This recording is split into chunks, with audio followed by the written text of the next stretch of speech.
Subject Mathematics class 10th topic quadratic equations. Our subtopic is solution of quadratic equations by the method of completing square. इस method को हम पिछले 2 lectures से इसको हम apply कर रहे हैं क्वाड्रेटिक इक्वेशंस के को जो है सॉल्यूशन के लिए। तो 4.3 एक्सरसाइज हम कर रहे हैं। तो उसमें जो 2 पार्ट्स हमने किए, क्वेश्चन नंबर 1 के, अब आज हम तीसरा पार्ट इस पे कर रहे हैं।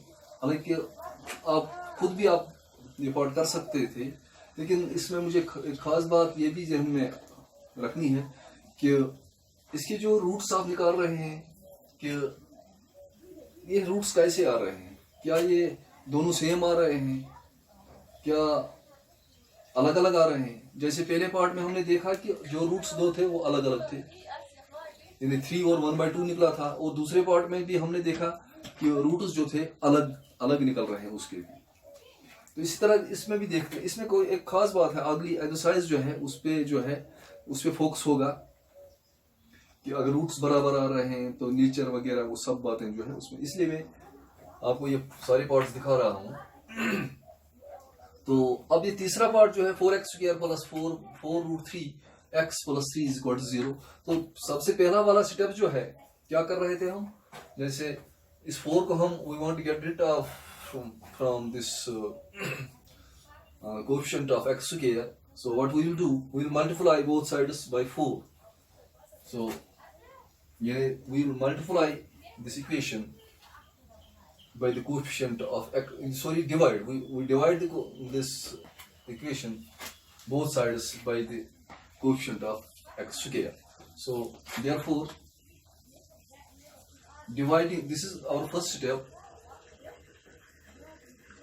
dividing both sides by coefficient of x². Therefore, what we will get, for 4x² divided by 4 plus 4√3 into x divided by 4 plus 3/4 is equal to 0. ये 4 और 4 खत्म हो जाएगा, यहाँ 4 और 4 खत्म हो जाएगा। तो implies x² plus √3, यहाँ भी 4 खत्म हो गया, 4 और 4 खत्म हो गया, तो यहाँ पे आ जाएगा √3 into x plus 3/4 is equal to 0। तो अब क्या कर रहे हैं हम, इस कांस्टेंट टर्म को आप दूसरी साइड ले रहे हैं LHS में। ये तो पहले भी आप कर सकते थे, simple algebra implies x² plus √3 into x is equal to -3/4। अब एक और स्टेप, जिस तरह यहाँ पे हम उठा रहे हैं, इसी तरह यहाँ पे क्या है कि x² का जो कोएफिशिएंट है उसी से हम इसको डिवाइड कर रहे हैं। अब हमें x के कोएफिशिएंट की जरूरत पड़ेगी और उसमें कुछ काउंट शाउंट करके कुछ करना पड़ेगा। क्या करना पड़ेगा कि ये जो कोएफिशिएंट ऑफ x जो है इसका इसको हाफ कर दो और फिर स्क्वायर चढ़ा दो, तो वो चीज दोनों साइड पे ऐड कर दो। क्यों हम ये कर रहे हैं, ये जो LHS जो है मैं इसको एक आइडेंटिटी बना रहा हूं, a+b² बने या a-b² बने, वही दैट इज कंप्लीटिंग स्क्वायर। सारा x जो है हमें स्क्वायर के अंदर ही होना चाहिए। तो इसलिए हम क्या कर रहे हैं, ये जो कोएफिशिएंट ऑफ x है इसका हाफ देखिए, कोएफिशिएंट ऑफ x जो है दैट इज √3, इसको हाफ कर दो, कर दिया हाफ, और फिर स्क्वायर चढ़ा दो। ये चीज जो है आपने दोनों साइड ऐड करनी है। तो क्या हो जाएगा, दैट इज √3/2 होल स्क्वायर। दोनों साइड हम ऐड कर रहे हैं। तो adding both sides by half of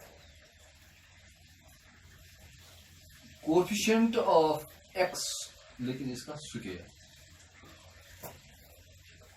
यहाँ √3 उसका हाफ कर दिया तो इस तरह आ गया।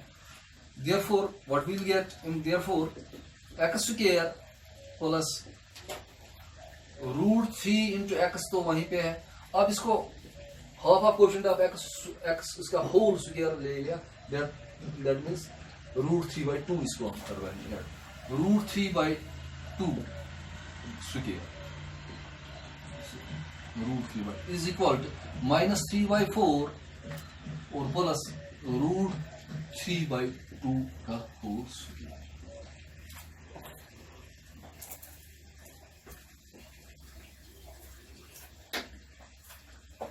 ये क्यों मैं ऐड कर रहा हूं, इसको आइडेंटिटी बना रहा हूं।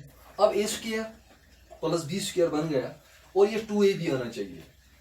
इसमें कुछ हमारे पास है 2ab का, लेकिन कुछ नहीं है, 2 नहीं है हमारे पास, a है x और b भी पूरा नहीं है, b √3/2 है, लेकिन हमें √3 ही है। इसका मतलब अगर इसको 2 डिवाइड होता तो b भी हमें मिल गया और फिर 2ab, एक और 2 यहाँ पे मल्टीप्लाई भी, वो तो आसानी से हो जाएगा।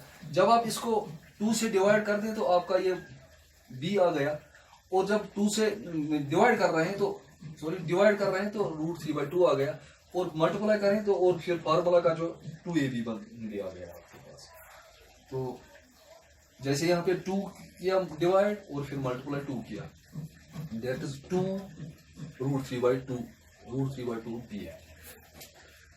इंप्लाइज x स्क्वायर प्लस 2 से मल्टीप्लाई कर दिया, वो डिवाइड भी करना पड़ेगा, √3/2 इंटू x, यही आ गया। अब 2ab, 2 इंटू ax है, b √3/2 plus √3/2 whole square is equal, यहाँ पे simple algebra, is equal -3/4 plus ये स्क्वायर दोनों पे है, न्यूमरेटर और डिनोमिनेटर को, तो यहाँ पे रूट से आजाद हो जाएगा और ये जो है 4 बनेगा, दैट इज 3/4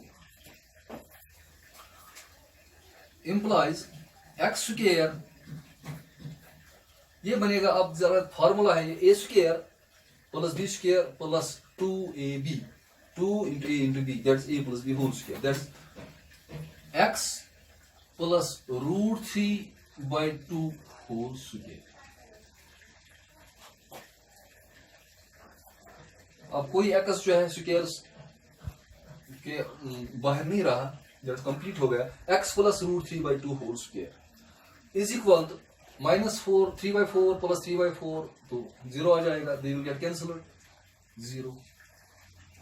अभी तक जो 2 पार्ट्स हमने किए वहां पे हमारा RHS 0 नहीं आया था, यहाँ पे जो है 0 आया, तो इसमें जो है खास बात हो जाएगी, अभी आप देखेंगे x plus √3/2 whole square is equal to 0, तो इंप्लाइज x प्लस √3/2, ये 2 बार है, into x plus √3/2 is equal to 0, implies इधर ये तो दोनों एक जैसे हैं, ये भी 0 होगा और ये भी 0 होगा, implies x plus √3/2 is equal to 0, और दूसरा ये भी है x plus √3/2 is equal to 0,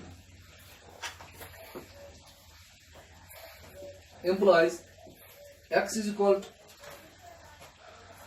ये यहाँ पे √3/2, x इज इक्वल -√3/2, और दूसरा भी जो है x इज इक्वल -√3/2, यानी जो दोनों रूट्स आ गए वो दोनों नेगेटिव आ गए, ये दोनों सेम आ गए,